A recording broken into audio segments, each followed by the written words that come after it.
नागपुरामध्ये शिवजयंतीच्या उत्सवाला दिमाखात सुरुवात झालेली आहे। यावेळी पारंपरिक वेशभूषेमध्ये अनेक तरुण आणि तरुणी पालखी सोहळ्यात उपस्थित आहेत। पालखी सोहळ्यामध्ये ढोलताशा पथकाने केलेल्या सादरीकरणाने सगळ्यांचं लक्ष वेधून घेतलं। नाशिकच्या पंचवटी कारंजा इथल्या छत्रपती शिवाजी महाराजांचा अश्वारूढ पुतळ्याचा अनावरण सोहळा संपन्न झाला। नाशिक पालिकेच्या वतीने पंचवटी कारंजा इथं छत्रपती शिवाजी महाराजांचा हा भव्य दिव्य अश्वारूढ पुतळा उभारला आहे। किल्ले शिवनेरीवर मुख्यमंत्री आणि उपमुख्यमंत्र्यांच्या प्रमुख उपस्थितीमध्ये शिवजयंती उत्सव साजरा होणार आहे। त्याच पार्श्वभूमीवर किल्ले शिवनेरीवर विविध रंगांची आकर्षक फुलांची सजावट केली गेली आहे।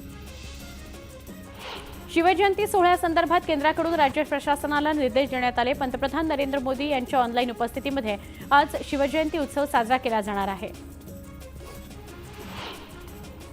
शिवजयंतीच्या निमित्ताने किल्ले शिवनेरीवर आकर्षक अशी सजावट करण्यात आली। शिवजन्मस्थळ आणि शिवकुंज इमारतीला आकर्षक अशी विद्युत रोषणाई करण्यात आली। साताऱ्यातला अजिंक्यतारा किल्ला हा शिवजयंतीनिमित्त शेकडो मशालींनी उजळून निघाला। हा मशाल महोत्सव पाहण्याकरता मोठ्या संख्येने शिवभक्त अजिंक्यतारा किल्ल्यावर आले आहेत। बुलढाण्यातील खामगाव इथल्या छत्रपती शिवाजी महाराजांच्या पूर्णाकृती पुतळ्याला शिवजयंतीनिमित्त आकर्षक रोषणाई करण्यात आली होती। मध्यरात्री फटाक्यांच्या आतषबाजीत शिवजन्मोत्सव साजरा करण्यात आला। छत्रपती शिवाजी महाराजांच्या जयंतीच्या पार्श्वभूमीवर जळगाव शहरामध्ये जय्यत तयारी करण्यात आली। शहरातील शिवतीर्थ मैदानावरील छत्रपती शिवाजी महाराजांच्या पुतळ्यावर आकर्षक अशी विद्युत रोषणाई करण्यात आली। छत्रपती संभाजीनगरमधील एका तरुणाने एआयच्या माध्यमातून जिवंत स्वरूपात छत्रपती शिवाजी महाराज जनतेसमोर ठेवण्याचा प्रयत्न केलाय। शिवरायांचं हे अनोखं रूप पाहण्याकरता नागरिकांनी गर्दी केली। शिवाई मातेच्या शासकीय पूजन किल्ले शिवनेरीवर शिवजयंती उत्सव सुरू झालेला आहे। पुणे जिल्ह्याचे जिल्हाधिकारी जितेंद्र डोडी आणि आमदार शरद सोनवणे यांच्या हस्ते शिवाई मातेची पूजा संपन्न झाली।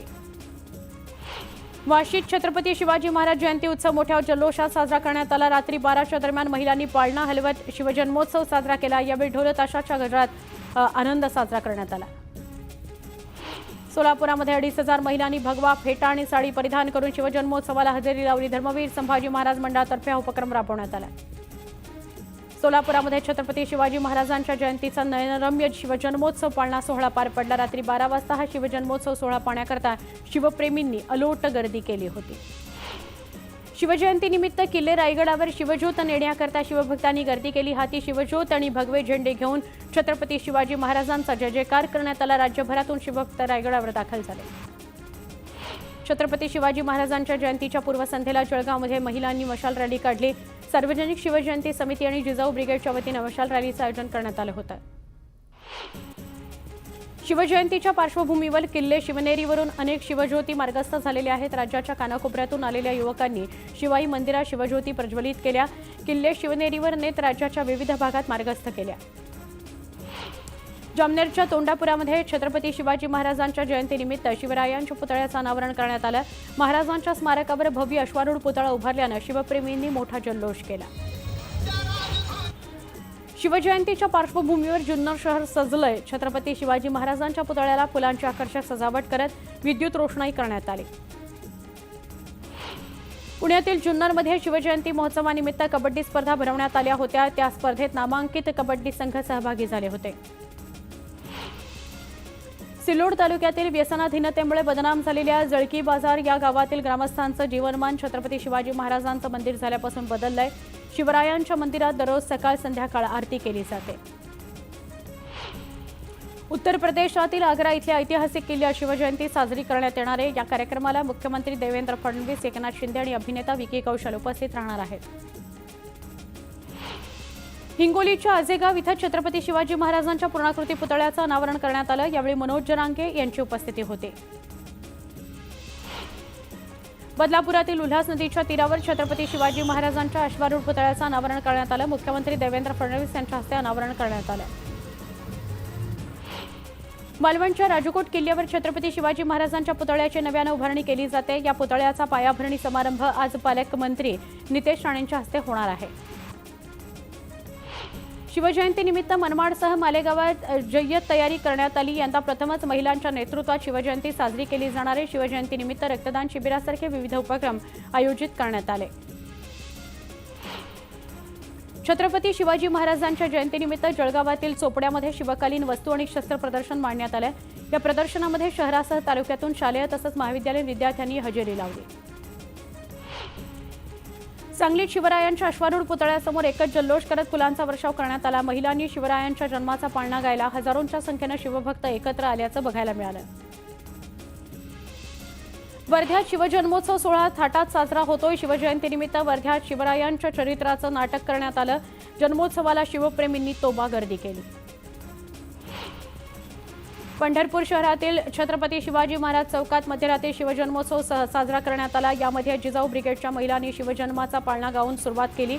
या शिवजन्मोत्सव सोहळ्यासाठी संभाजी ब्रिगेडचे कार्यकर्ते आणि सभासद नागरिक सहभागी होते। नांदेडमध्ये शिवजयंती उत्साहात साजरी केली जाते। रात्रीपासूनच शिवप्रेमींनी छत्रपती शिवाजी महाराज पुतळा परिसरात गर्दी केली। रात्री 12च्या ठोक्याला परिसरात आतषबाजी करण्यात आली। छत्रपती शिवाजी महाराज यांच्या 395व्या जयंतीनिमित्त मनमाडला शिवसोहळा कार्यक्रमाचं आयोजन करण्यात आलंय। मनमाडला शिवसोहळा कार्यक्रमात शिवशाहीर नंदेश उमप यांनी गीत सादर केलं। वर्ध्यात छत्रपती शिवाजी महाराज चौकात शिवजयंतीच्या निमित्तानं चौक विद्युत रोषणाईत न्हावून निघाला। जयंतीनिमित्तानं किल्ल्याचा भव्य देखावा तयार करण्यात आला। आपण एक महत्त्वाची बातमी बघूया। मुंबईतल्या आगरीपाडा परिसरातील गोदरेज 11 या इमारतीला काल रात्री 10:30च्या दरम्यान आग लागली। धक्कादायक बाब म्हणजे इमारतीच्या खालच्या मजल्यावर ही आग लागली, पण वरच्या मजल्यावर काही कामगार काही मजूर काम करत होते। या कामगारांना याची जाणीवच नव्हती की आपल्या काही खालच्या मजल्यांवर आग लागलेली आहे। या आग लागल्याच्या घटनेपासून अनभिज्ञ असलेले कामगार आपल्या कामात दंग होते। यावेळी शेजारच्या रहेज विविएरा या इमारतीमधील सुरक्षा रक्षकांनी ही आग पाहिली आणि त्यांनी तातडीनं कामगारांना या संदर्भातली माहिती दिली। सुदैवानं अग्निशमन दलालाही लगेच बोलवण्यात आलं आणि त्यांनी या आगीवर नियंत्रण प्रस्थापित केलं, म्हणून पुढचा मोठा अनर्थ टळला। अन्यथा ही आग वाढत जाऊन कर्मचाऱ्यांच्या जीवाला धोका निर्माण झाला असता। या संपूर्ण घटनेबाबत गोदरेज 11 ही इमारत बांधणाऱ्या कंपनीशी आम्ही संपर्क करण्याचा प्रयत्न केला, पण या घटनेमुळे निर्माणाधीन इमारतींमधल्या सुरक्षा व्यवस्थेवर प्रश्नचिन्ह उपस्थित झालेलं आहे। रात्री 10-10:30च्या दरम्यान सुद्धा कामगार इमारतीमध्ये काम कसे काय करत होते असाही सवाल यामुळे चर्चेत आलाय।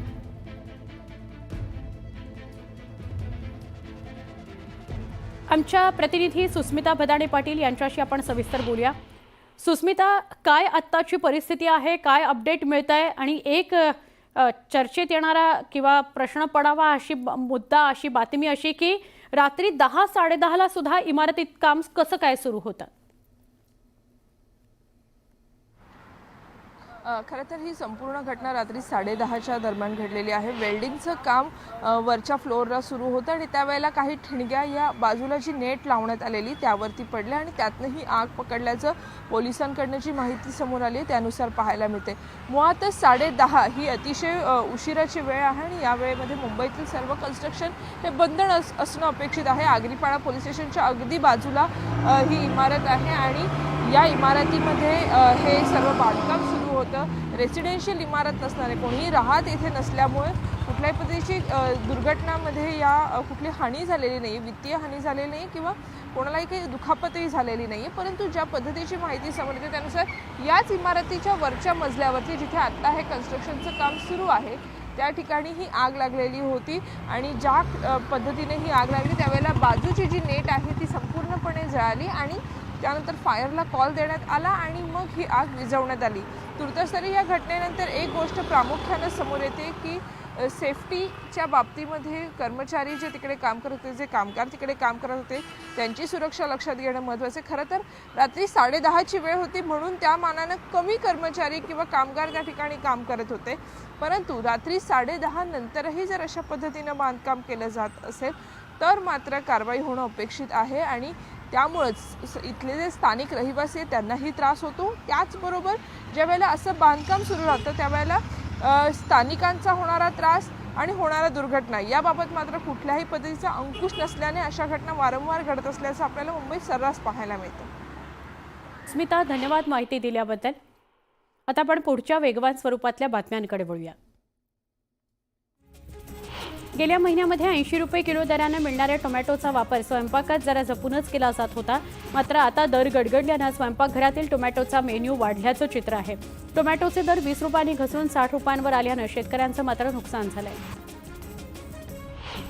देशभरात आतापर्यंत 77 तर राज्यात 30 कारखान्यांनी गाळप हंगामाची सांगता केली आहे. गेल्या वर्षाच्या तुलनेत यंदा 11 लाख टनांनी साखर उत्पादनात घट झाली आहे. त्यामुळे उत्पादनात पहिला क्रमांक असलेला महाराष्ट्र यंदा दुसऱ्या क्रमांकावर येणार आहे. राज्यातील बाजार समितीत 37,000 क्विंटल सोयाबीनची आवक झाली आहे. सोयाबीनला प्रति क्विंटल 3,989 रुपयांचा दर मिळाला आहे. तर दरात होणाऱ्या घसरणीमुळे शेतकऱ्यांचा अल्प प्रतिसाद मिळताना दिसतोय. राज्यातील बाजार समितीमध्ये कांद्याची 1,99,000 क्विंटलची आवक झाली. लाल कांद्याला कमीत कमी 1,750 रुपयांपासून ते 2,750 रुपयांपर्यंत सरासरी दर मिळाला. ओतूर परिसरातील गावांमध्ये उन्हाची तीव्रता वाढल्यामुळे कांदा पिकाला फटका बसतो आहे. परिणामी कांदा उत्पादकांचा औषध फवारणीचा खर्च सुद्धा वाढलाय. सकाळी थंडी आणि दव पडत असून दुपारी उन्हाचा पारा वाढत असल्यामुळे पीक सुकतंय. यामुळे शेतकरी हवालदिल झाला. 3 वर्षांपासून लसणाचे भाव सातत्यानं चढे होते.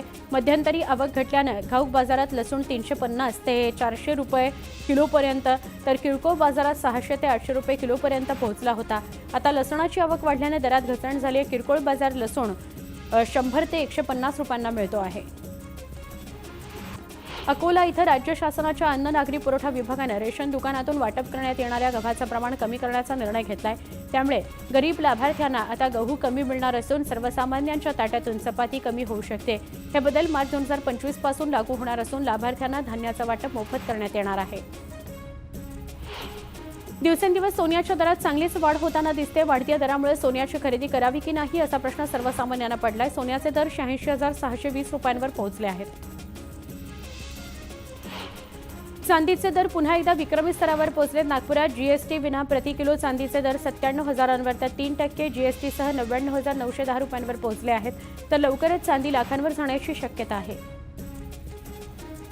मुंबईकरांना पाणीपुरवठा करणाऱ्या जुन्या जलवाहिन्यांच्या जागी नवीन वाहिन्या टाकण्याची तसंच वाढत्या लोकवस्त्यांसाठी नव्यानं जलवाहिन्या टाकण्याची महत्त्वाकांक्षी योजना पालिका प्रशासनानं हाती घेतली आहे. यामध्ये तब्बल नवीन 250 किलोमीटर जलवाहिन्या बसवण्यात येणार आहेत. फेब्रुवारीच्या तिसऱ्या आठवड्यापासून रायगड जिल्ह्यात उन्हाचा चटका वाढला आहे. किमान तापमान 19 अंश सेल्सिअस तर कमाल तापमान 32 अंशांवर पोहोचलं आहे. त्यामुळे नागरिकांनी दुपारच्या वेळेस घराबाहेर पडणं देखील टाळलंय. मुंबईच्या तापमानातील वाढ कायम असून पारा 35शी पार गेला आहे. सांताक्रूज वेधशाळेमध्ये मंगळवारी 36 अंश सेल्सिअस इतकं कमाल तापमान होतं. तापमानात वाढ झाल्यानं भर दुपारी चटके जाणवत आहेत. यंदा राज्यात फेब्रुवारी महिन्यातच उकाड्याला सुरुवात झाली असून विजेची मागणी वाढली आहे. मार्च ते मे या कालावधीत मागणीचा आकडा नवे उच्चांक गाठेल असा अंदाज वर्तवण्यात येतोय. तसंच विजेच्या वाढत्या वापरामुळे वीज बिलात देखील वाढ होणार आहे. कोस्टल रोडवर विशेष तपासणी मोहीम सुरू असून गेल्या 6 दिवसांमध्ये 596 वाहनांवर कारवाई करण्यात आली आहे. या कारवाईच्या माध्यमातून आरटीओनं अतिवेगानं वाहन चालवल्याप्रकरणी 10 लाखांचा दंड वसूल केलाय. छत्रपती शिवाजी महाराजांच्या जयंतीनिमित्त आज सार्वजनिक सुटीच्या दिवशी वीरमाता जिजाबाई भोसले वनस्पती उद्यान आणि प्राणी संग्रहालय पर्यटकांकरता खुलं राहणार आहे. तर गुरुवारी 20 तारखेला बाग बंद ठेवण्यात येणार आहे. देशातील मोठ्या शहरांमधील वाहतूक कोंडीच्या समस्या सोडवण्याकरता भविष्यात उन्नत वाहतूक सेवा महत्त्वाची ठरणार आहे. याचाच एक भाग म्हणून ठाणे जिल्ह्यातील मीरा भाईंदर महापालिका क्षेत्रात तसंच घोडबंदर परिसरात ही उन्नत टॅक्सी सेवा राबवण्यात येणार आहे. देशातील हा पहिला प्रयोग असेल असा दावा राज्याचे परिवहन मंत्री प्रताप सरनाईक यांनी केला. राज्य शासनाच्या सूचनेनुसार महापालिकेने आता शिक्षकांना सक्षमीकरणासाठी प्रशिक्षण द्यायला सुरुवात केलेली आहे. मात्र शाळेतील परीक्षा तोंडावर आल्या असताना घेतलेल्या निर्णयामुळे विद्यार्थ्यांचं शैक्षणिक नुकसान होण्याची शक्यता शिक्षक संघटनांकडून व्यक्त होते. कृषी पदव्युत्तर अभ्यासक्रमाची सीईटी 23 ते 25 मार्च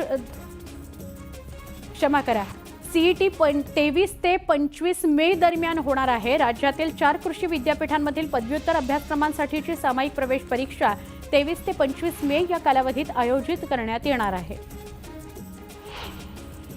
पनवेल आरटीओ क्षेत्रात 10 महिन्यांमध्ये तब्बल 58,934 वाहनांची नोंद करण्यात आली आहे. यातून 434 कोटींचं उत्पन्न मिळालंय. त्यामुळे आरटीओ चांगलंच मालामाल झालंय.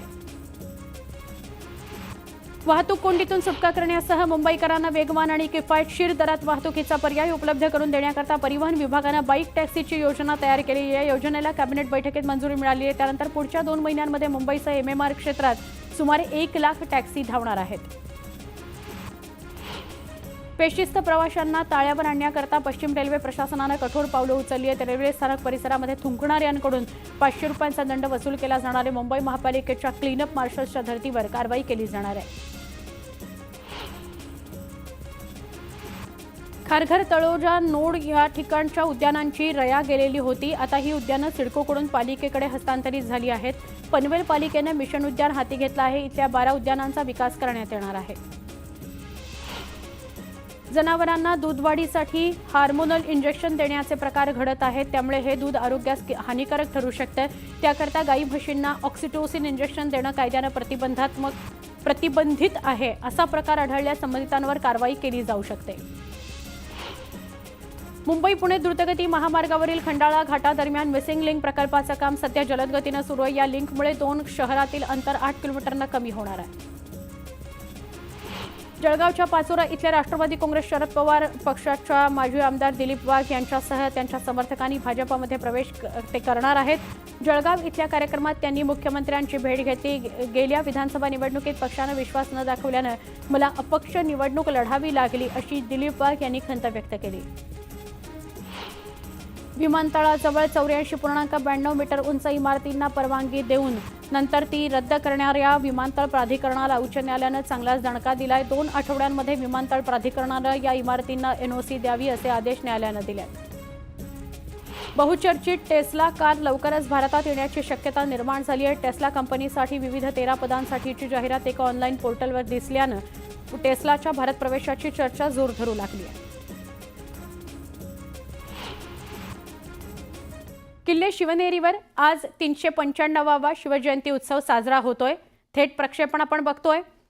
मुख्यमंत्री, उपमुख्यमंत्री यांच्या प्रमुख उपस्थितीत शासकीय इतमामात छत्रपती शिवाजी महाराज यांना मानवंदना देण्यात येते.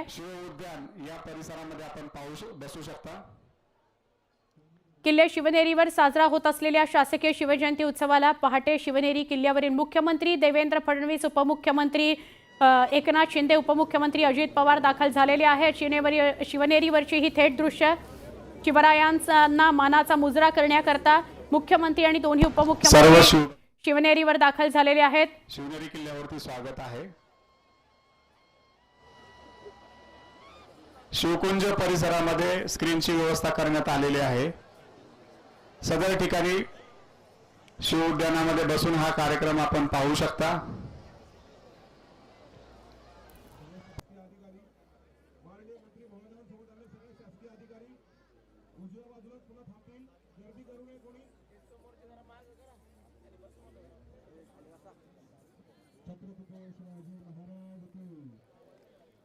प्रौढ प्रताप पुरंदर अशी ज्यांचा उल्लेख आपण करतो ते शिवाजी महाराज, त्यांचा शिवजन्मोत्सव सोहळा मुख्यमंत्री आणि दोन्ही उपमुख्यमंत्र्यांच्या उपस्थितीत पार पडतो आहे.